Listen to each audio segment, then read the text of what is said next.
Welcome to Nivedita academy. இன்னைக்கு நம்ம பேச போகிற விஷயம் என்னன்னா, TNPSC group 2 and group 2A உடைய நோட்டிஃபிகேஷன் சம்மந்தப்பட்ட விஷயம்.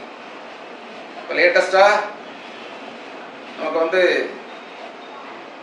20/6/2024 இந்த நோட்டிஃபிகேஷன் வந்திருக்கு. அதன்படி நம்ம இப்போதைக்கு அப்ளை பண்ணலாம்.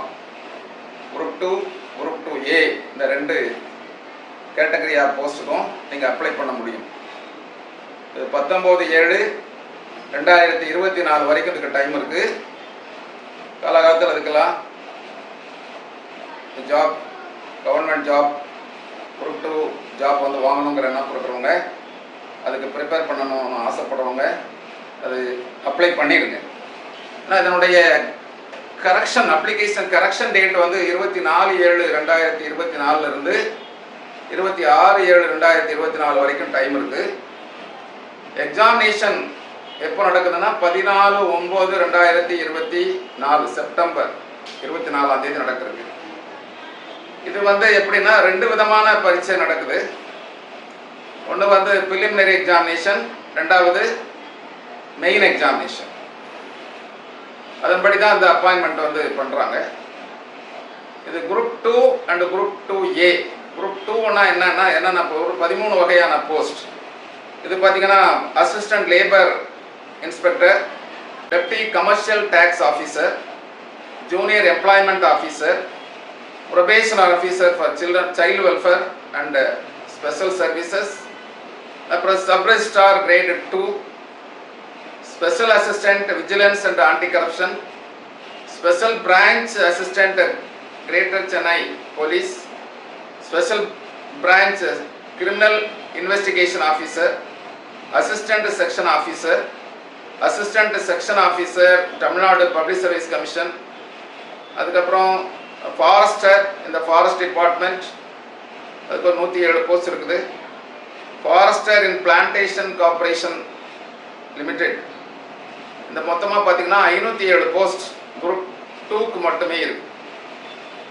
அதுக்கப்புறம் அசிஸ்டன்ட் போஸ்ட் பல்வேறு டிபார்ட்மெண்ட்டுகளில் பல மாவட்டங்களில் இருக்கக்கூடிய தமிழ்நாடு கவர்மெண்ட் ஆஃபீஸஸில் அசிஸ்டன்ட் போஸ்ட்டுக்கு மொத்தத்தில் 1820 போஸ்ட் இருக்குது. மொத்தத்தில் 2327 போஸ்ட் வரைக்கும் ஃபில்அப் ஆக நோட்டிஃபிகேஷன் வந்திருக்கு. இதில் ஃபாரஸ்டருக்கு மட்டும் கொஞ்சம் ஃபிசிக்கல் ஃபிட்னஸ் தேவைப்படும். மற்ற இதுக்கெல்லாம் நீங்கள் நார்மலான ஃபிசிக்கல் ஃபிட்னஸ் இருந்தால் போதும். ஃபாரஸ்டருக்கு கொஞ்சம் செஸ்ட் மெஷர்மெண்ட் இதெல்லாம் நீங்கள் பார்ப்பாங்க. முதல்ல ப்ரிலிமினரி எக்ஸாமினேஷன் நடத்துகிறாங்க. அந்த ப்ரிலிமினரி எக்ஸாமினேஷனில் என்னென்ன இருக்கும் அப்படின்னா, ஜென்ரல் ஸ்டடீஸ் அது ஒரு 75 கொஸ்டின்ஸ் கேட்குறாங்க. ஒவ்வொரு கொஸ்டின்ஸுக்கு 1.5 mark. Aptitude and mental ability அதுக்கு ஒரு 25 கொஸ்டின்ஸ் இருக்கு. இது தவிர general Tamil or general English இதில் ஏதாவது ஒன்று மட்டும் சூஸ் பண்ணலாம். இதில் ஒரு 100 கொஸ்டின்ஸ் இருக்கு. ஆக மொத்தம் 200 கொஸ்டின்ஸ். அதாவது ஜென்ரல் ஸ்டடீஸில் 75 கொஸ்டின்ஸ்,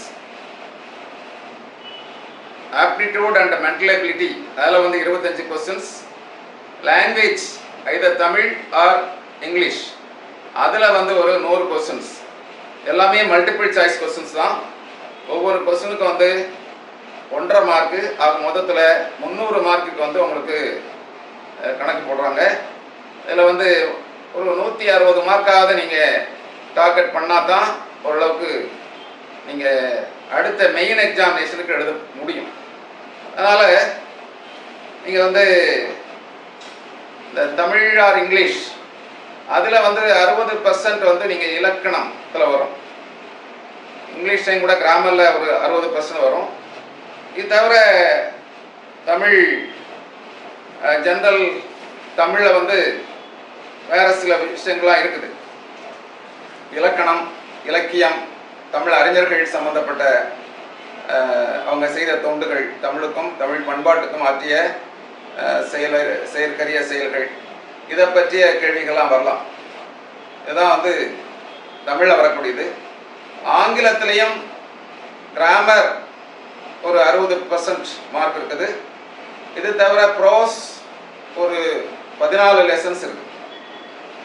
பொயட்ரி வந்து 25 போயம்ஸ். இது வந்து பார்த்தீங்கன்னா 6ஆவது கிளாஸ் வந்து 10வது வகுப்பு வரைக்கும் இருக்கக்கூடிய பாடத்திட்டத்தின்படி தான் அதில் இருக்குது. அதில் தான் உங்களுக்கு வந்து கேள்வி கேட்பாங்க. இது தவிர ஒரு சில ஆதர்ஸ் லிட்டரரி ஒர்க்கில் இருக்கக்கூடிய ஆதர்ஸுடைய பயோகிராஃபி எல்லாம் அதில் இருக்குது. அதை பற்றிலாம் நீங்கள் படிக்க வேண்டியது இருக்கும். இது தவிர இது வந்து லாங்குவேஜில் ஜென்ரல் ஸ்டடீஸில் என்ன வரும்? 1வது யூனிட்டில் வந்து ஜென்ரல் சயின்ஸ், அதில் ஃபிசிக்ஸ், கெமிஸ்ட்ரி, பயாலஜி, என்வரான்மெண்ட் இது எல்லாமே வரும். 2வது கரண்ட் அஃபேர்ஸ். கரண்ட் அஃபேர்ஸ்னால் ஸ்போர்ட்ஸ், இப்போ லேட்டஸ்ட் அப்பாயின்மெண்ட்ஸ், ஜியாகிரஃபியில் வரக்கூடியது, ஹிஸ்ட்ரியில் வரக்கூடியது, லேட்டஸ்டாக வரக்கூடிய அமெண்ட்மெண்ட் ஆஃப் ஆக்ட்ஸ் இது எல்லாமே கூட வரலாம். அப்பாயின்மெண்ட்ஸ், கவர்னர்ஸ், சீஃப் மினிஸ்டர்ஸ் இது எல்லாமே கூட வரும். அதுக்கப்புறம் வந்து 3வது யூனிட் வந்து ஜியாகிரஃபி. அந்த ஜியாகிரஃபியோட இப்போ வந்து இதையும் சேர்த்துக்கிறாங்க. என்னது? டிசாஸ்டர் மேனேஜ்மெண்ட், என்வரான்மெண்டல் பொல்யூஷன், அதை வந்து எப்படி ப்ரிவென்ஷன் ஆஃப் பொல்யூஷன் இதெல்லாம் எப்படிங்கிறது அதெல்லாம் வரும். 4வது வந்து history and culture of India. இதில் வந்து பார்த்தீங்கன்னா நம்ம ஹிஸ்ட்ரி எல்லாத்தையுமே படிக்கணும். முதல்ல சிந்து சமவெளி நாகரிகத்தில் இருந்து வரக்கூடிய எல்லா ஆட்சிகள், குப்தர்கள், மௌரியர்கள், சுல்தான்கள் ஆட்சி, மௌரியர்களுடைய ஆட்சி, குப்தர்களுடைய ஆட்சி, அதோட கீழே விஜயநகர பேரரசு, பாமினி அரசு, மராட்டிய போர்கள் இது எல்லாத்தையுமே படிக்க வேண்டியிருக்கும். அப்புறம் மாடர்ன் இந்தியா, எந்த வைஸ்ராய்ஸ் எல்லாம் இருந்தாங்க, ஒவ்வொரு காலத்தில் என்னென்ன அவங்களாம் பண்ணாங்க, இது எல்லாத்தையுமே அதில் படிக்கணும் ஹிஸ்ட்ரியில். இப்போ லேட்டஸ்ட்டாக என்னென்ன இருக்கோ அந்த ஹிஸ்ட்ரி நீங்கள் எழுத வேண்டியிருக்கும். அதுக்கப்புறம் 4வது யூனிட்டில் வந்து பாலிட்டி. பாலிட்டினா இந்தியன் கான்ஸ்டிடியூஷன், அது சிட்டிசன்ஷிப் ஆக்ட், அதுக்கப்புறம் ஃபண்டமெண்டல் ரைட்ஸ், அதாவது direct principles of state policy, அப்புறம் courts, supreme court, high court, subordinate court, judicial system, election commission, financial commissions, NITI Aayog, அதற்குடைய பல விஷயங்கள் எல்லாமே இருக்குது. அது எல்லாமே நீங்கள் படிக்க வேண்டியிருக்கும். அதெல்லாம் வந்து பாலிட்டியில் வரக்கூடியது. அதுக்கப்புறம் பார்த்தீங்கன்னா இந்தியன் நேஷனல் மூமெண்ட், யாரெல்லாம் எந்தெந்த தலைவர்கள் பங்கேற்று கொண்டாங்க, எந்த மாதிரியெல்லாம் நடந்தது, காங்கிரஸ் இயக்கத்தினுடைய செயல்பாடுகள், அங்கே என்னென்ன போராட்டங்கள்லாம் பண்ணாங்க, என்ன தலைவர்கள் அதில் கலந்து கொண்டாங்க, இதை பற்றியெல்லாம் நம்ம வந்து அதில் எழுத வேண்டியிருக்கோம். அதுக்கப்புறம் 9th பார்த்தீங்கன்னா, அதாவது 8th and 9th அதாவது ஃபுல்லாகவே தமிழ்நாடை பற்றி தான். தமிழ்நாடு கல்ச்சர், ஹிஸ்ட்ரி, அதாவது ஹெரிட்டேஜ், சோசியோ பொலிட்டிக்கல் மூமெண்ட் இன் தமிழ்நாடு.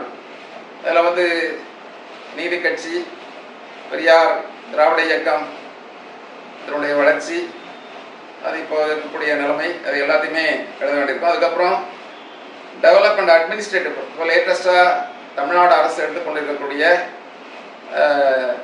சீர்திருத்தங்கள், வேறு நலத்திட்டங்கள், என்னென்ன ஸ்கீம்ஸ் எல்லாம் இருக்குது, அதை பற்றிய விவரங்கள் எல்லாத்தையுமே அதில் வந்து நீங்கள் படிக்கணும். யூனிட் 10 வந்து பார்த்தீங்கன்னா ஆப்டிடியூட் அண்ட் மென்டல் எபிலிட்டி. அதில் வந்து எஸ்சிஎம், எல்சிஎஃப், அதுக்கப்புறம் பார்த்தீங்கன்னா அது சிம்பிள், காம்பவுண்ட் இன்ட்ரெஸ்ட், அப்புறம் distance and speed, distance and work, அதுக்கப்புறம் டைம் அண்ட் ஒர்க், இந்த மாதிரியெல்லாம் நீங்கள் அதெல்லாம் இருக்கக்கூடிய எல்லாமே நீங்கள் படிக்கணும். ஆப்டிடியூட் இதெல்லாம் வந்து ஆப்டிடியூடில் வந்து ஒரு 25 மார்க் இருக்குது. ஜென்ரல் ஸ்டடீஸில் 75 மார்க், 75 கொஸ்டின்ஸ். ஆப்டிடியூடில் 25 கொஸ்டின்ஸ் இதெல்லாம் இருக்குது, நீங்கள் படிக்கணும். அதுக்கப்புறம் தான் வந்து இதில் நீங்கள் என்ன மார்க் நல்லா வாங்குறீங்களோ அதுக்கு அடுத்து தான் நீங்கள் வந்து மெயின் எக்ஸாமினேஷனுக்கு போக முடியும். இப்போது ப்ரிலிமினரி எக்ஸாமினேஷனுக்கும் மெயின் எக்ஸாம்ஸ்க்கும் இடையில எப்படி குறைந்தபட்சம் 3 மாத இடைவெளியாவது இருக்கும். அதுக்கப்புறம் தான் வந்து மெயின் எக்ஸாமினேஷன் வைக்கிறாங்க. அதுக்கு முன்னாடி வந்து தமிழ் தகுதி தேர்வுன்னு ஒரு தேர்வு இருக்குது. அதில் வந்து 100 மார்க் அப்ஜெக்டிவ் டைப் கொஸ்டின்ஸ் தான். அதில் வந்து குறைந்தபட்சம் 40 மார்க்காவது வாங்கணும். அது திருத்துறது வந்து இதில் 40% வாங்கினா தான் வந்து திருத்த ஆரம்பிப்பாங்க. அதனால் தமிழ் தகுதி தேர்வுங்கிறது ரொம்ப முக்கியமானது. அதுக்கும் நீங்கள் ப்ரிப்பேர் பண்ணணும். அதில் வந்து ஒரு சில கொஸ்டின்ஸ் எல்லாம் இருக்குது. அதாவது என்னதுன்னா, தமிழ்ல இருந்து ஆங்கிலத்து மொழிபெயர்த்தல், ஆங்கிலத்திலிருந்து தமிழுக்கு மொழிபெயர்த்தல், சுருக்கி எழுதுதல், அதுக்கப்புறம் விரித்து எழுதுதல், திருக்குறள் சம்பந்தப்பட்ட கேள்வி. திருக்குறளில் வந்து பார்த்தீங்கன்னா மனிதநேயம் சம்பந்தப்பட்டது, அன்றாட வாழ்வியலோடு தொடர்பு கொண்ட விஷயங்கள். அதுக்கப்புறம் திருக்குறளும் மனித அரசியல், அரசியல் சம்பந்தப்பட்டது. இதெல்லாம் கூட நீங்கள் வந்து தத்துவ கோட்பாடுகள் இதெல்லாம் வந்து தமிழில் வரக்கூடியது. இது வந்து எலிஜிபிலிட்டி டெஸ்ட்டுக்கு வரக்கூடியது. இது தவிர அதையும் கூட இலக்கியம், இலக்கணம் எல்லாமே இருக்கும். சுற்றுச்சூழல் சம்மந்தப்பட்டது அதெல்லாம் இருக்குது. அதெல்லாம் நீங்கள் ரெடி பண்ணணும். அதுக்கப்புறம் பார்த்தீங்கன்னா main examination group 2 and group 2A ரெண்டுக்கும் தனித்தனியாக நடத்துகிறாங்க. குரூப் 2 வந்து டெஸ்கிரிப்டிவ் டைப். இதில் வந்து ஒரு 7 டாபிக் இருக்குது. சொல்லப்போனால் இது வந்து ஃபர்ஸ்டில் வந்து modern history of India and with specific reference to Tamil Nadu. ரெண்டாவது தமிழ் சொசைட்டி. அந்த முதல்ல மாடர்ன் ஹிஸ்ட்ரி ஆஃப் தமிழ் இந்தியாங்கிறது இந்தியா வித் ஸ்பெசிஃபிக் ரெஃபரன்ஸ். யாரெல்லாம் இந்தியாவுக்கு வந்தாங்க, இந்தியாவில் வெளிநாட்டில் இருந்து போர்ச்சுகீசிய, பிறகு டச்சுக்காரங்க, பிரெஞ்சுக்காரங்க, இங்கிலீஷ்காரங்க எல்லாம் வந்தது. அதுக்கப்புறம் இங்கே நடந்த போர்கள் அது எல்லாமே அதில் வரும். அதுக்கப்புறம் இந்தியாவில் வித் ஸ்பெசிஃபிக் ரெஃபரன்ஸ் டு தமிழ்நாட்டில் இருந்த ஹிஸ்ட்ரி எந்த மாதிரி இருந்தது அதெல்லாம் போடணும். மாடர்ன் ஹிஸ்ட்ரி ஆஃப் இந்தியா இருக்கு இல்லையா, அதில் வந்து 40 மார்க் இருக்குது. அப்புறம் தமிழ் சொசைட்டி, இது வந்து கல்ச்சர் அண்ட் ஹெரிட்டேஜ் அது இருக்கக்கூடியது. இதில் முதல்ல அந்த அதுக்கப்புறம் கல்ச்சர் ஹெரிட்டேஜ், அதாவது தமிழ் சொசைட்டியை பற்றியது, எப்படிப்பட்ட மாற்றங்கள்லாம் சிவிலைசேஷன் இதெல்லாம் மாறிட்டு வருது அங்கே அதை பற்றியெல்லாம் நீங்கள் எடுக்கணும். இதில் ஒரு 30 மார்க்கு. அதுக்கப்புறம் சோசியல் இஷ்யூஸ், அது வயலன்ஸ், டொமஸ்டிக் வயலன்ஸ், சைல்டுக்கு கிடைக்கக்கூடியது, அங்கங்கே இருக்கக்கூடிய டெரரிசம், அது பல்வேறு வகையான, அது வந்து கேஸ்ட், கம்யூனல், ரிலீஜியஸ் இதனால் ஏற்படக்கூடிய பாதிப்புகள் இதெல்லாமே அதில் வந்து டிஸ்கஷனுக்கு வரும். இதில் வந்து வரக்கூடியது ஸ்பெசிஃபிக் ரெஃபரன்சஸ் டு தமிழ்நாடு. அதுலேயும் இப்படி தான் எல்லாமே இந்த 7 டாபிக் எல்லாமே இந்த ஸ்பெசிஃபிக் ரெஃபரன்ஸ் டு தமிழ்நாடு தான். அதுக்கப்புறம் இந்த 4வது யூனிட் வந்து பார்த்தீங்கன்னா science and technology in India. அதுதான் இது வந்து ஒரு 40 மார்க்கு, மொத்தம் 300 மார்க்குக்கு வருது இதில். அது பிறகு குவாலிட்டி, இந்தியன் கான்ஸ்டிடியூஷன், அதுக்கப்புறம் கவர்னன்ஸ், அதாவது போத் சென்ட்ரல் அண்ட் ஸ்டேட், இது எல்லாமே இருக்குது. லோக்கல் பாடி எல்லாமே கலந்து தான் அது. இது எல்லாத்தையும் நீங்கள் வந்து அதை படிக்கணும்.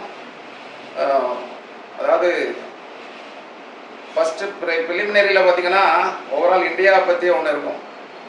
குரூப் 2A இந்த ரெண்டுலையுமே பார்த்தீங்கன்னா தமிழ்நாடு சம்மந்தப்பட்ட விஷயங்கள் வித் ரெஃபரன்சஸ் டு, அதாவது இந்தியாவுடைய சம்மந்தப்படுத்தி தமிழ்நாட்டில் எப்படி இருக்குது அப்படிப்பட்ட ஒரு விஷயம் தான் அதில் இருக்கும். அதாவது அதுக்கப்புறம் 6வது வந்து ஜியாகிரஃபியில் நீங்கள் வந்து ப்ரிலிமினரியில் என்ன படிச்சிங்களோ அதே தான் இதுலேயும் வரப்போகுது. அதே மாதிரி யூனிட் 4ல் குவாலிட்டி என்ன, அதில் ப்ரிலிமினரியில் என்ன படிச்சிங்களோ அது இருக்குது. அதே போல் இங்கே வந்து தமிழ்நாட்டை பற்றியும் இருக்கும். இது அசம்பிளி, கவர்னர், சீஃப் மினிஸ்டர், இவங்க கலெக்டர், மற்றபடி இங்களுடைய நிர்வாக அது எல்லாமே எல்லாம் சேர்ந்துருக்கும் இதில். மற்றபடி ஜியாகிரஃபியோட என்வரான்மெண்ட், அது பேரிடர் மேலாண்மை, பயோடைவர்சிட்டி இதெல்லாமே கூட with specific references to Tamil Nadu அது இருக்கும். அதுக்கப்புறம் பார்த்தீங்கன்னா இந்தியன் எக்கானமி, அதில் வந்து பாப்புலேஷன் எக்ஸ்ப்ளோஷன் எப்படி இருக்குது, அதனால் எந்த அளவு பணவீக்கம் எப்படி இருக்குது, அதை தவிர பட்ஜெட், அதுக்கப்புறம் அது இன்ஃப்ளேஷன், அப்புறம் 5 இயர்ஸ் பிளானால் எந்த அளவுக்கு நம்ம முன்னேறி இருக்கிறோம். அப்புறம் இப்போதைக்கு நிதி ஆயோக், ஃபினான்ஸ் கமிஷன், திட்டக்குழு, பிளானிங் கமிஷன் இதெல்லாம் பற்றியும் நீங்கள் வந்து அதில் வரும். அதுக்கப்புறம் ஜென்ரல் இன்டெலிஜென்ஸ் அண்ட் ரீசனிங். இப்போ வந்து ப்ரிலிமினரியில் ஆப்டிடியூட் எல்லாமே கவர் ஆகிடும். இதில் வந்து பார்த்தீங்கன்னா ஜென்ரல் இன்டெலிஜென்ஸ் இதில் வந்து ஒரு 40 மார்க் வருது. முதல்ல ஒரு 300 மார்க்கு. இதில் வந்து இந்த 100 மார்க்கில் ஜென்ரல் ஸ்டடீஸ் வருது. இதில் வந்து 40 மார்க் வந்து ரீசனிங். இன்னொன்று லாங்குவேஜில் வந்து ஒரு 60 மார்க் வருது. அது வந்து இங்கிலீஷ் இருக்கலாம், இல்லை தமிழ் இருக்கலாம். இதில் வந்து மொத்தத்தில் 60 மார்க் வருது. ஆக மொத்தம் 300 மார்க்கு. இது 3 மணி நேரம் பரிட்சை எழுதணும். அது ப்ரிலிமினரி எக்ஸாமினேஷன் 3 மணி நேரம் தான். அது வந்து மல்டிபிள் சாய்ஸ் எக்ஸாமினேஷன். இது வந்து குரூப் 2 பார்த்தீங்கன்னா இதில் வந்து பியூர்லி டெஸ்கிரிப்டிவ். இதில் வந்து தமிழில் கூட நீங்கள் வந்து தமிழ் அண்ட் இங்கிலீஷ் 2 பேப்பரும் அதுவும் கூட உங்களுக்கு டெஸ்கிரிப்டிவாக தான் இருக்கும் பேப்பர். இது வந்து இலக்கணம், இலக்கியம், திருக்குறள் சம்மந்தப்பட்டது. அது வந்து என்னதுன்னா அதில் வந்து பார்த்தீங்கன்னா என்னது சுருக்கி எழுதல், அதுக்கப்புறம் விரிவாக எழுதுதல், லெட்டர் ரைட்டிங் எழுதுறது, இந்த மாதிரியான ஒரு இன்ஃபர்மேஷன் தான் அதில் இருக்கும்.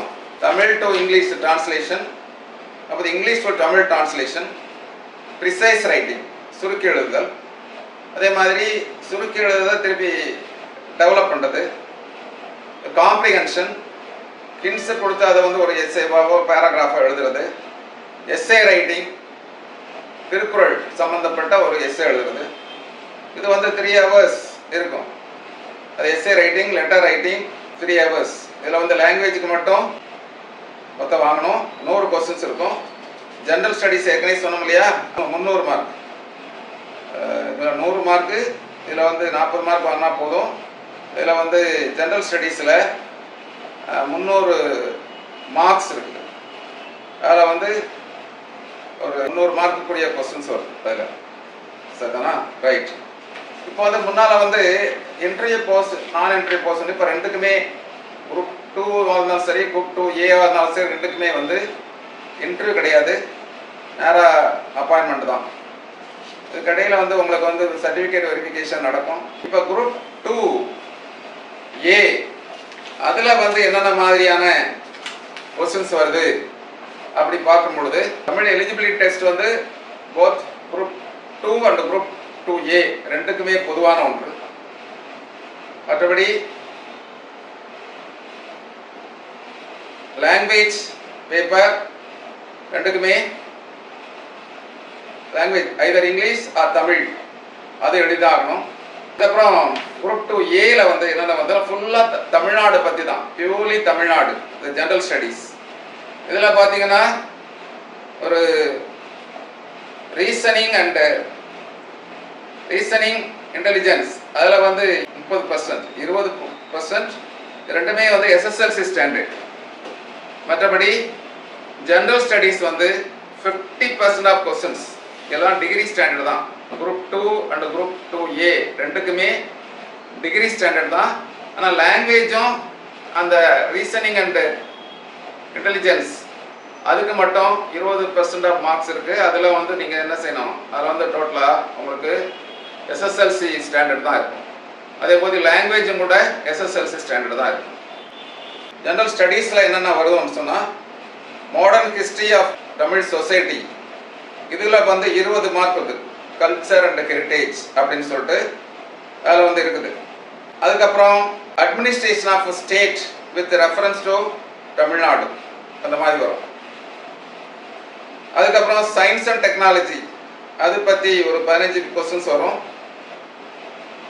தமிழ்நாடு எக்கானமி அது சம்மந்தப்பட்டது, அது வந்து ஒரு 20 கொஸ்டின்ஸ் வரும்.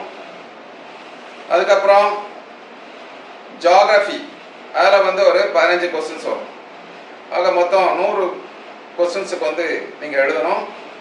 இன்னொரு 100 கொஸ்டின்ஸுக்குள்ள வந்து லாங்குவேஜுக்கு 30, இந்த ஜென்ரல் இன்டெலிஜென்ஸ் அண்டு இதில் வந்து ஒரு 40 கொஸ்டின்ஸ் வரும். ஜென்ரல் அதில் வந்து 40 கொஸ்டின்ஸ் வரும்.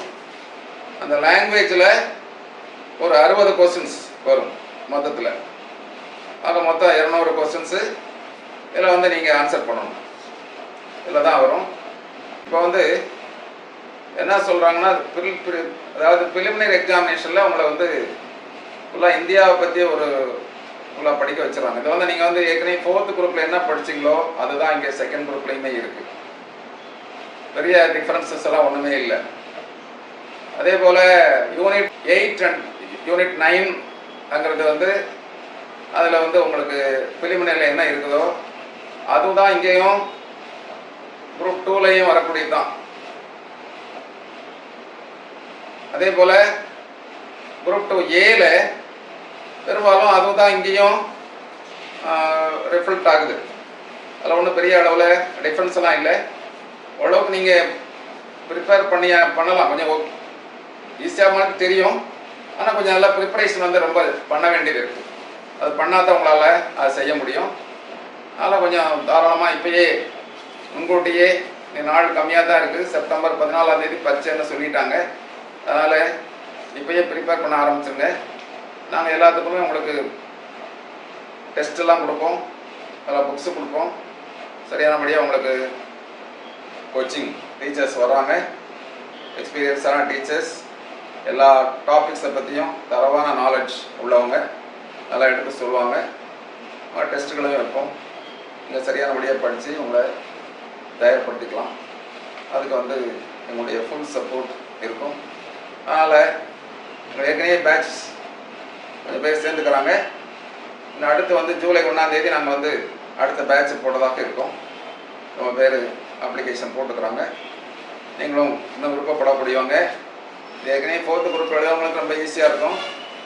ஃப்ரெஷராக இருக்கிறவங்களுக்கும் இது வந்து ஃபஸ்ட்டு இந்த ஒரு எக்ஸ்பீரியன்ஸ், கவர்மெண்ட் ஜாப் ஒரு ஈஸியாக கிடைக்கிறது. ஹார்ட் ஒர்க், கன்சிஸ்டண்ட்டாக நம்ம வேலை செஞ்சால் கண்டிப்பாக வேலை வாங்க முடியும். முடியாத ஒன்றும் இல்லை. ஒரு 7 லட்சம் பேர் அப்ளை பண்ணுவாங்க. எல்லாருமே ப்ரிப்பேர் பண்ணவங்க கிடையாது. ஏதோ கடைசி நேரத்தில் வந்து அப்ளை பண்ணிவிட்டு எப்படியோ வேலை கிடைச்சவங்க நினப்பில் வருவாங்க. அப்படிலாம் முடியாது. கொஞ்சம் ஹார்ட் ஒர்க் பண்ணணும். தமிழ் பாடம் இல்லை இங்கிலீஷ் பாடத்தில் கிராமர் ஒரு 60% இருக்குது. அது நல்லா படித்தாச்சுனாவே ஈஸியாக போயிடும். குவாலிட்டி அது எல்லாமே எந்த காம்படிட்டிவ் எக்ஸாமினேஷன் இருந்தாலும் இந்த பாலிட்டியில் இருக்குது. அதில் வந்து உங்களுக்கு மெயின்லைன் எக்ஸாமினேஷன் 60% கேட்குறாங்க. அது ஹிஸ்ட்ரி, எக்கனாமிக்ஸ் அதெல்லாம் காமனான சப்ஜெக்ட் தான். ஜியாகிரஃபி, பேரிடர் மேலாண்மை இதெல்லாம் எல்லா பாடங்களையும் வரக்கூடியது தான். இதெல்லாம் நீங்கள் வந்து ஈஸியாக படிச்சிடலாம். பொதுவான விஷயங்கள் தான். ஸ்பெசிஃபிக் ரெஃபரன்ஸ் தமிழ்நாடுன்னு வரும்போது அதில் கொஞ்சம் நீங்கள் படிக்கணும். இதில் யூனிட் 8 அண்ட் 9 இருக்கு இல்லையா, அதில் வந்து தமிழ்நாட்டை பற்றிய வரலாறு, தமிழ்நாட்டுடைய ஹிஸ்ட்ரி, அவருடைய மூமெண்ட்ஸ், அதுக்கப்புறம் 9th வந்து தமிழ்நாடு அரசு, இந்திய அரசு எடுத்து வரக்கூடிய மக்கள் நலத்திட்டங்கள், அதை பற்றியெல்லாம் ஃபுல் நாலேஜும் வச்சுருந்தா கண்டிப்பாக நீங்கள் ஜெயிக்க முடியும். ஓகே, அதனால் கண்டிப்பாக ஜாயின் பண்ணுங்கள், பலனடைங்க கேட்டு முடிக்கிறேன். வணக்கம்.